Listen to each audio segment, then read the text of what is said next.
Hi, welcome to this revision lecture looking at the symbolic interactionist view of crime and deviance.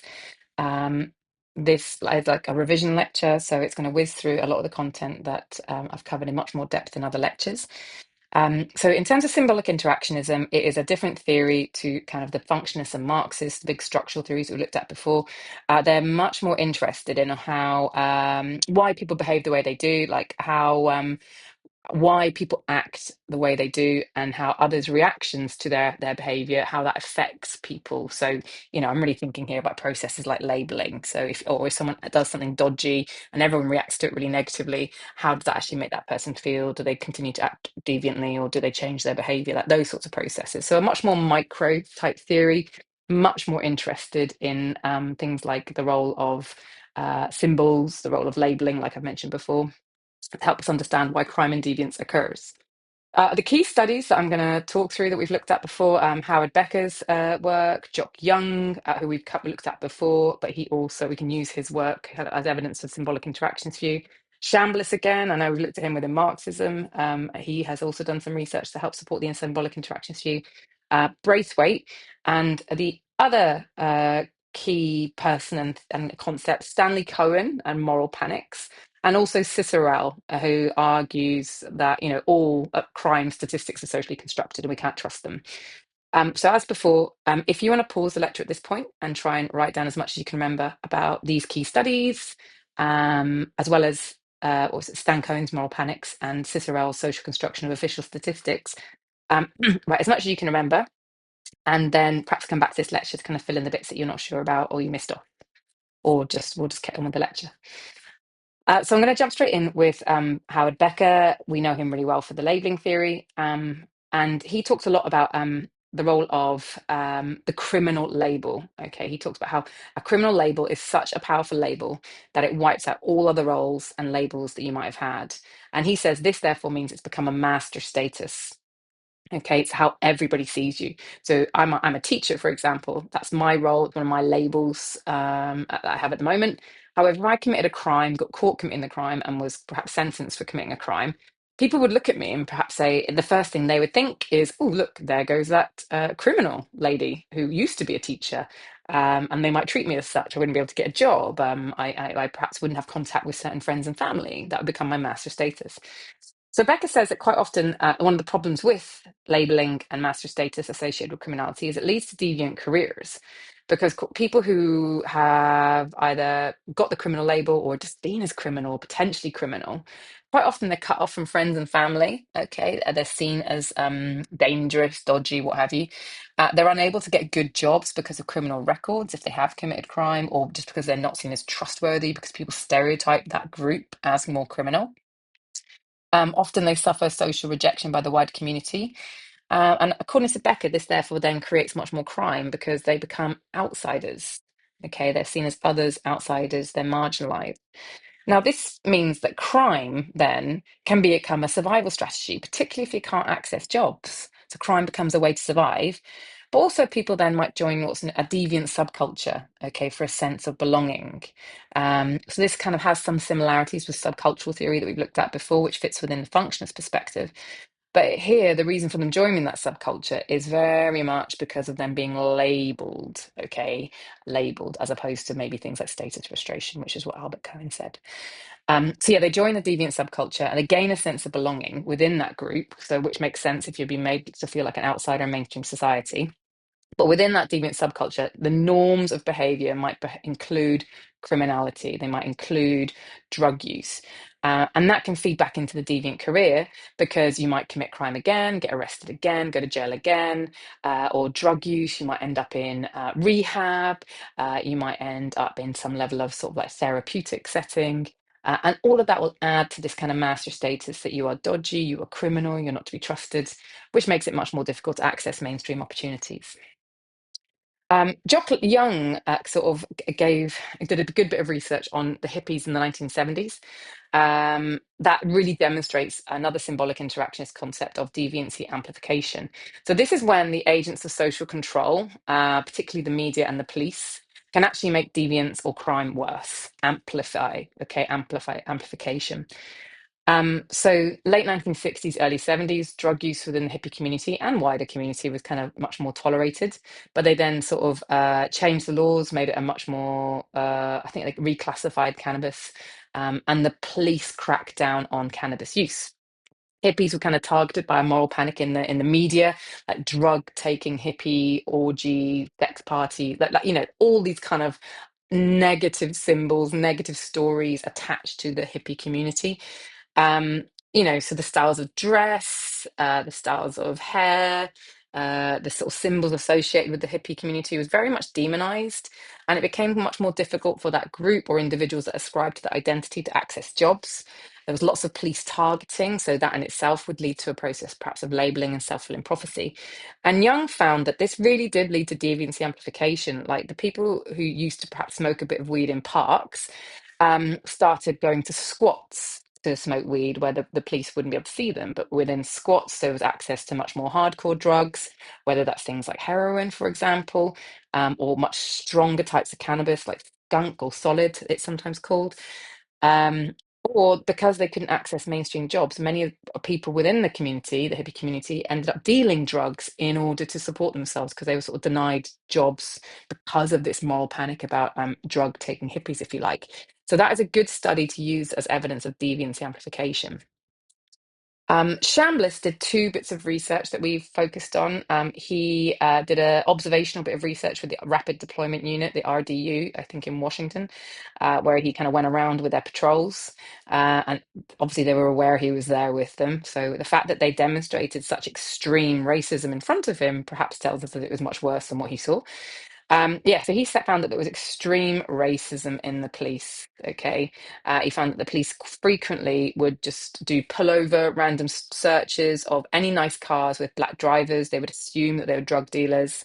And when they kind of engage with black people in the community, they use extremely racist language. Okay, and this is what's known as, well, we've talked about this before. This is a conflict style of policing towards the black community.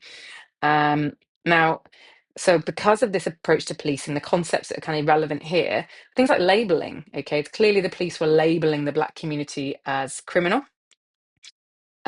And this could and probably did trigger self-fulfilling prophecies, like you're stop and searched if you're pulled over that often, and you believe that the police think you're criminal and wider society thinks you're criminal, then perhaps you will become a criminal because that is how others see you. Okay, that is a key part of the symbolic interactionist view. How others treat you, you kind of become, according to the labeling theory.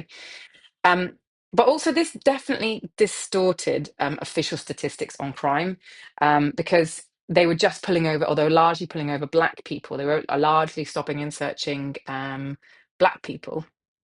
Okay, which meant that white people driving along could very well have had drugs and weapons in their cars, but they were never pulled over, so they don't show up in the official statistics.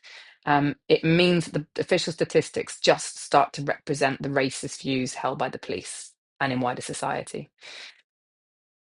The other study that's really interesting from Chambliss is Saints and Roughnecks. Within this bit of research, he argued this is in like a town in America. The Saints were kind of a group of middle class students or young people, teens, I guess. And the Roughnecks were some working class teens, like older teens, use within the same town. But what he found that even though both groups of students or young people engaged in the same delinquency, kind of sort of like some vandalism, violence, some drug use, alcohol use, not joyriding, but certainly delinquency. Um, he found that the middle class saints avoided the label of delinquent. Okay. Whereas the roughnecks were seen as delinquent by the police, they were seen as delinquent by the wider society, despite the fact that they both kind of did very similar behaviors. And now, this might be because the middle class young people were able to kind of commit their actions in private spaces on private land, whereas the roughnecks are very much in the town, in public spaces where the police could police. But when the Saints were kind of caught doing something dodgy, Chambliss found they were able to talk their way out of trouble. They were kind of able to use their cultural capital, if you like, to get their way out of trouble. Um, and the Roughnecks were unable to do that. So they were forever kind of seen and labeled as bad, trouble, delinquents. However, there is one evaluation within his bit of research, and I should have highlighted this bit in red, sorry.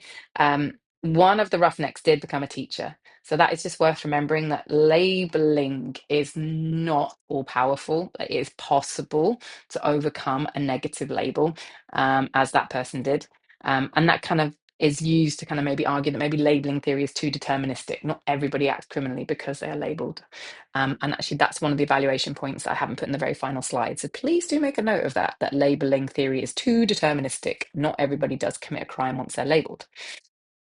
Just briefly, not everyone does Braithwaite, but I quite like his bit of his studies, his research, so that's why I always include it. So Braithwaite was really interested in how society's reaction to crime can lead to either more crime or less crime. So he talks about reintegrative shaming. He talks about shame as an issue in society, and he talks about how in Japan they have what's known as reintegrative shaming when it comes to crime. Like, yes, people will commit crime, they'll be punished for that, but then they're kind of forgiven. They're like, okay, yeah, you've done the time. Let's move on. Let's move forward. Come back and be a part of mainstream society. Norway, they got a much more of a reintegrative approach to punishment, getting people reintegrated into society through rehabilitation, work programs, and everything. Um, and as a result, there's no master status. Okay. And that leads to much lower reoffending rates. Unlike what we've got with disintegrated shaming used in the UK and the USA, where it's very much like you go to jail, you are punished, but then when you come out of jail, you are still punished. Okay, you're still an outsider, you're still othered. And as I've talked to you about before, this means deviant careers become much more likely. Kind of talking a bit more here about maybe the social construction of crime. Like, so symbolic interactionists believe that crime and our ideas about crime are not actually that true. They are socially constructed. They are the outcome of a social process. And two of the key studies here to look at, perhaps Dan Cohen's Moral Panics and also Cicerel's Social Construction of Crime Statistics. So Stanley Cohen argued that the media often will exaggerate a problem to make it appear like it's a threat to society. Now, the people focused on this become folk devils. Okay, this is Stan Cohen's terminology. And quite often they are powerless groups, and they're often scapegoated. They are blamed for the troubles in society, such as young people, not very powerful, minorities, not very powerful, working class, not very powerful. They're easy to scapegoat. So these are really similar ideas to what we've looked at in a neo-Marxism, where capitalism, when it's in crisis, needs a scapegoat to blame. And we see that time and time again when there is an economic crash or an economic crisis. These sorts of groups, young minorities, working class, the gay community, they get blamed, or there's people just start freaking out about actions that they're doing instead of focusing perhaps on some of the inequalities and problems that capitalism is creating. So Stanley Cohen said that this therefore leads to more crime, again, through this process of deviancy amplification, where society's agents of social control, the media, the police, the government, the way they react to the group that's been scapegoated makes the deviance worse, either through things just as simply as labeling and self-fulfilling prophecy, but also through making it very difficult for those groups to access mainstream opportunities to be successful. A really good example of this is Black youths in Stuart Hall's study, Policing the Crisis, who were targeted at a time of really high unemployment, and Young's hippie study that I talked about on the previous slide. So, symbolic interactionists, many of the studies argue that the agencies of social control label certain groups as deviant and criminal. We saw that in Chambliss's research, Jock Young's research, and Becker. But Cicerel also talks about this. Now, Cicerel looks at the criminal justice system incredibly critically. And he said at every single level, so this is kind of the cone diagram to the right. If you can see it, you can zoom in. At every single level of the criminal justice system, whether it's through lawmaking, the policing, or the sentencing, um, justice is negotiable. It is not applied fairly or evenly to all groups. And he found that police officers had real held sort of stereotypes about typical delinquents that are often influenced by the official statistics. So they concentrate in certain types. And this, he argues, leads to a class bias. Working class areas are patrolled more intensively. As a result, they arrest more people who are working class as opposed to middle class because they're not in the areas where there might be crime taking place. And what those arrests do, because they do find delinquency and crime within these areas, is it confirms the stereotypes like, oh, thank God we were policing here. Look how bad, look how dodgy the working class are. Now, that's just one level. So I think if you look at the kind of like cone on the right, it says police arrest. There's two things that could happen. You could not be booked, or you could be booked by the police. That means kind of put into custody. So, for example, a middle class person might not be charged, not sorry, might not be put into prison, whereas a black working class person might be booked by the police because of stereotypes. Now, as you move down that cone, other agents of social control within the criminal justice system reinforce this bias. So, those groups that do come up before a judge, they're more likely to be found guilty if they're working class or from a particular ethnic minority. The white middle class, far more likely to be let off. Um, the white middle class, more likely to be found not guilty. Um, but even when both are found guilty, the white middle class are less likely to be sent to jail, whereas the working class and ethnic minorities are far more likely to get a custodial sentence of being sent to jail, unlike white middle class. And what all of this does is it distorts official crime statistics. It means we cannot trust them, okay? Because when we look at the number of people being arrested for crime, they'll tell us they're working class, they'll tell us they're black, they'll tell us that they're young. But quite often, all that's doing is reflecting the stereotypes held by the police, that are shared by the media, that are reinforced through the way the judges sentence, that they're far more likely to find people from those groups guilty. They're far more likely to send people from those groups to jail compared to white middle class.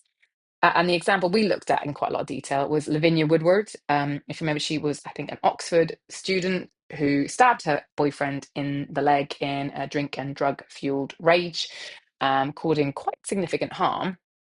Um, but she was given a suspended sentence. She didn't even get a criminal record because the judge, I think she was studying medicine, and the judge believed that it would be such a waste of her potential. You know, even commended her for contacting the victim to apologize, even though part of her bail conditions that she was supposed to have no contact with the victim. But he actually, the judge saw that as a good thing, which, if it had been a black woman stabbing her boyfriend in the leg, would she have got off? And if it had been a black man stabbing a girlfriend in the leg, would they have got off because they were perhaps studying medicine? Like, I don't know. I don't think so. It just sort of suggests that justice is not really blind in this country, according to Cicero. So, just thinking critically of symbolic interactionism, um, they fail to explain the initial crime or deviance that occurs. Like for all of the studies that we've looked at, pretty much there is initial deviance, there's initial crime, there's people who are breaking the law at the beginning, and then they kind of that group then gets labeled moral panics, deviant amplification. But they don't really explain very well why the initial deviance or crime occurs. And they often ignore the victim. You end up feeling really sorry for the perpetrators. You really feel sorry for the people who are targeted by the police, the people who are arrested, who the people perhaps who are committing crime. There is an argument that the body cams that police wear now should reduce conflict style of policing, that the police actually maybe don't target anymore. They don't use conflict styles of policing. And actually, in terms of explaining the initial crime, they don't really do things like they sort of ignore how the structural causes like poverty can lead to crime. Like I spoke to you about the baby formula example. People stealing baby formula to feed their babies because like their babies will starve if they don't. They often aren't doing that because they've been labeled as criminal. They're doing that as desperation. They're doing that because of poverty, not because of labeling and self-fulfilling prophecies. Okay. Yep, the rich commit crime despite being not labeled as criminal. So, we can't use symbolic interactionism to explain their criminality. And there is an argument that moral panics, so this is kind of a criticism of, I guess, Stan Cohen's idea. Moral panics are outdated. Like society is far too critical of the state now. There's too many sources of information for us to check to say actually that group is not responsible. You can't scapegoat them. And actually, maybe there are too many media sources now for one view of a social group to dominate. Like the state can't control one media source. However, in favor of moral panic still, you could argue that maybe moral panics are actually easier to create now using social media. And there's a recent-ish example of that where do you remember the Stockport stabbings where that guy went into, I think it was a Taylor Swift dance class and killed a number of young girls and attacked other people? Um, So social media reported that that person was a Muslim, had come from an immigrant, was a first had was an immigrant, when in fact they weren't. Okay, they were like born in Britain, and actually the main reason why that guy kind of attacked that group of people was because of being incredibly mentally disturbed, rather than being a terrorist linked with any religion. But anyway, social media was used to spread misinformation about him being Islamic, for example, and it led to a massive moral panic and people going out into the streets and attacking Muslims and mosques being attacked. So actually, you could argue maybe moral panics are easier now because of there's so many social media outlets, perhaps, which means that that symbolic interactionism is still useful. And of course, functionalists would say um, that all this kind of complaining about labeling in the media and moral panics, what that kind of does is it ignores the positive function of shaming criminals. The positive functioning of reporting on crime is it reminds everybody not to behave in that way, which of course is boundary maintenance. So thanks so much for joining me on this really brief, hopefully brief lecture on the symbolic interactionist view of crime. I'll try and upload some more shortly.